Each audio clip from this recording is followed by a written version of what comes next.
What is up, everybody? It's No One Shall coming right back at you with another Star Trek Fleet Command video. Today we're going to talk about what primes are worth getting and what primes are not worth getting. Got a big shout out to Zach because he's the one who picked this video for me in a suggestion during a live stream saying, hey dude, why don't you do some primes and tell people like what's worth it and what isn't? And I'm like, dude, that's just a good idea. Let's go. So let's go look at the primes.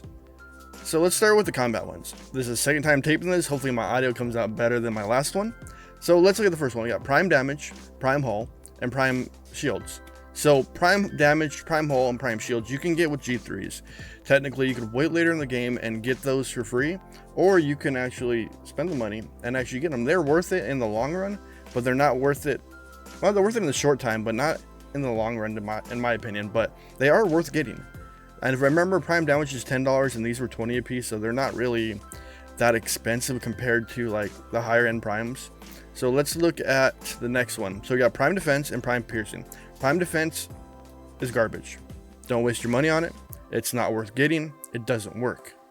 And then you have prime piercing. Prime piercing, I didn't really do any testing on. I bought it originally, and it did give me an increase in damage, did give me an increase in power. So that one is worth getting, in my opinion, but not one of the top like 3 worth getting. So let's go down the list. Next prime is going to be showing up is the prime armada. And the prime armada, I haven't had a chance to test it out yet. I haven't really had time to look into it yet. But what I've been told from a lot of the bigger guys who actually have it, it is worth getting if you can get it.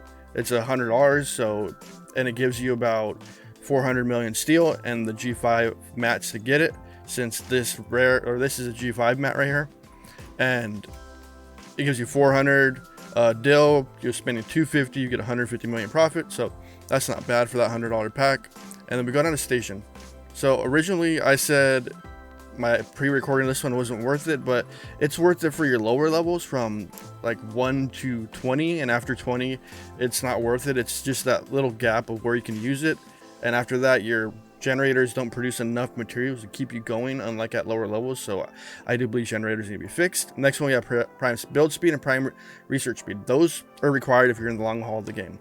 I don't remember the exact price on them. I know they weren't super expensive, but those two are worth getting hands down. The one that isn't worth getting is prime protection. Your resource protection, it doesn't work. We all know it doesn't, so that's not worth putting your money into in this game. If you want to use it for like a G3 research, then do it down the line, but not right away. And then we have prime repair speed and prime repair cost. These two, in my opinion, are the hands down things you want to have in the game in the long run. Why prime repair speed? Because it saves you on speed ups, means you don't have to touch into your latinum, and you're only using your speed ups. And prime repair cost, it's going to save you titanium and dilithium and repair your ships. Hands down, two of the best ones in the game, in my opinion, to get if you're planning to do the long haul. And then let's go down the list. I don't think there's any more primes on this list. And then next one, we have prime officers. Hands down, far done. This is the best prime out there in the game. Why? It basically doubles your officer's power. And some people are like, why doesn't it show up? I just bought it and like my officers didn't change. Put them on your ship. They'll double on your ship. Out of ship, they won't show the power gain. On ship, they will show the power gain. This one, hands down, best one out there to get, in my opinion. And then let's go down to the list. And then we have the prime resources. Everyone says these aren't worth getting. In my opinion, they're worth getting if you're planning the long run of the game. If I remember right, this is like level 31, level 32, and level 33 to get them.